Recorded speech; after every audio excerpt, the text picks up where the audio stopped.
খুলনায় আজকে গণতান্ত্রিক ছাত্র জোটের যে মিছিল, সেই মিছিলে ছাত্র শিবিরের সন্ত্রাসীরা, আপ বাংলাদেশের সন্ত্রাসীরা, তারা এনসিপির সন্ত্রাসীরা তারা আক্রমণ করেছে এবং তাদেরকে শনাক্ত করা গেছে।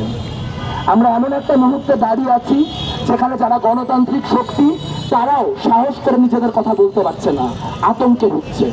আমরা 2 দিন আগে দেখলাম ছাত্রদলের কিছু নেতাকর্মীর উদ্যোগে এখানে একটি সাংস্কৃতিক পরিবেশনা হলো বাউল গানের পক্ষে, এবং তারপর যখন সারা দেশে প্রতিক্রিয়াশীল মহলের প্রতিক্রিয়া দেখা গেল, তখন তাদের নেতারা আবার একরকম পশ্চাৎসরণ করে এসে বললেন যে আবুল সরকার যেই বক্তব্য দিয়েছেন সেই বক্তব্যের সাথে আমরা একমত হতে পারি না, এই কাজগুলি করবেন না। তাদের যেই চিন্তা, তাদের যে ন্যারেটিভ, তাকে কোনো ধরনের ভ্যালিডেশন দিবেন না। আপনি 1 ইঞ্চি দিবেন, ফ্যাসিস্টরা 1 মাইল জায়গা কায়রে নেবেন। কাজে আজ থেকে, এই মুহূর্ত থেকে কোনো গণতান্ত্রিক শক্তির এই ইসলাম ও ফ্যাসিস্টদেরকে 1 ইঞ্চি জায়গা দেওয়ার কোনো রকম সুযোগ নাই। আমরা বামপন্থীরা আপনাদের আহ্বান জানাইতে চাই, আসেন ন্যূনতম গণতন্ত্রের প্রশ্নে, বাংলাদেশ রক্ষার প্রশ্নে অন্তত ন্যূনতম ঐক্যমত্যের জায়গায় আসি।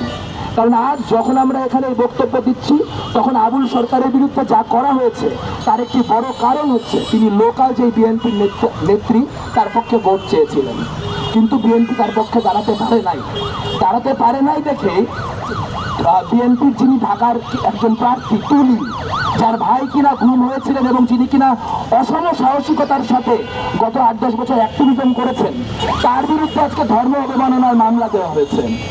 যখন আমরা আজকে কথা বলছি তখন ফেসবুক মারফত জানতে পারলাম গণতান্ত্রিক জাতীয় নাগরিক পার্টির একজন নেতা, যিনি এককাল একজন শ্রমিক সংগঠক ছিলেন, আমাদের কমরেড ছিলেন, আরমান হোসাইনের বাড়িতে আজকে যাওয়া হয়েছে এবং তাদেরকে নাস্তিক বলে উৎখাত করার কথা বলা হয়েছে।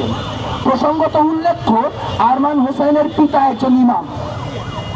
তাহলে আজকে ব্যাপারটি তো আসলে বাউল দিয়ে শুরু হবে, কিন্তু বাউল দিয়ে শেষ হবে না। ব্যাপারটি বাউল দিয়ে শুরু হবে, ব্যাপারটি তুলি হয়ে, আরমান হোসেন হয়ে একদম আফগানিস্তান হওয়া পর্যন্ত চলবে।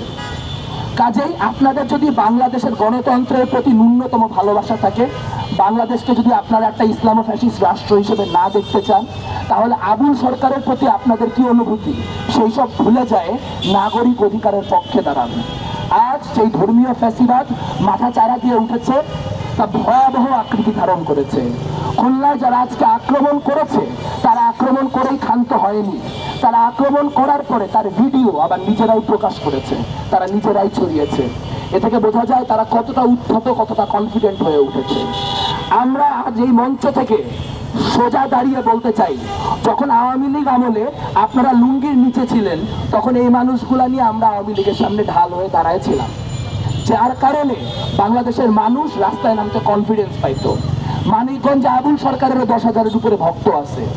আজ আমরা এই মাটিতে দাঁড়ায় থাকলে, আমরা মাথা নত না করলে, আমরা আক্রান্ত হওয়ার পরে মিছিলে ফিরে আসলে, আমরা মিছিলে আবার আক্রান্ত হলে, আমরা যদি এই লড়াই চালিয়ে যাই, তারা মাঠে নামার সাহস পাবে। মনে রাখতে হবে, ফ্যাসিস্টরা আমাদেরকে ভয় দেখানোর মধ্য দিয়ে দমন করতে চায়।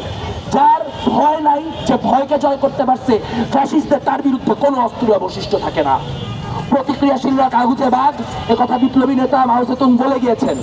আপনারা যদি, তারা যদি আসলে এতই বড় শক্তিশালী ফোর্স হবে, তাহলে তারা শেখ হাসিনা 16 বছরে কই ছিল? তার কারণ তাদের গায়ে 2টা ডান্ডা পড়লেই তারা ঘরে বাইরে ফিরে যাবে, কারণ তারা নিজেরাও জানে তারা যা করছে তারা কোনো কিছুই বুঝে করছে না। আজ তাই আমাদের লড়াইয়ে থাকতে হবে, আমাদের কোনোভাবে এই লড়াই থেকে সরা চলবে না। আবুল সরকার নিঃশর্ত মুক্তি হওয়া পর্যন্ত আমাদের লড়তে হবে। যারা আজকে খুলনায় আক্রমণ করলে তাদের বিচার হওয়ার আগ পর্যন্ত আমাদের লড়তে হবে। বাংলাদেশে যে ধর্মীয় ফ্যাসিবাদ দানা বাঁধছে, তার 20 দাঁত উপড়ে ফেলতে হবে।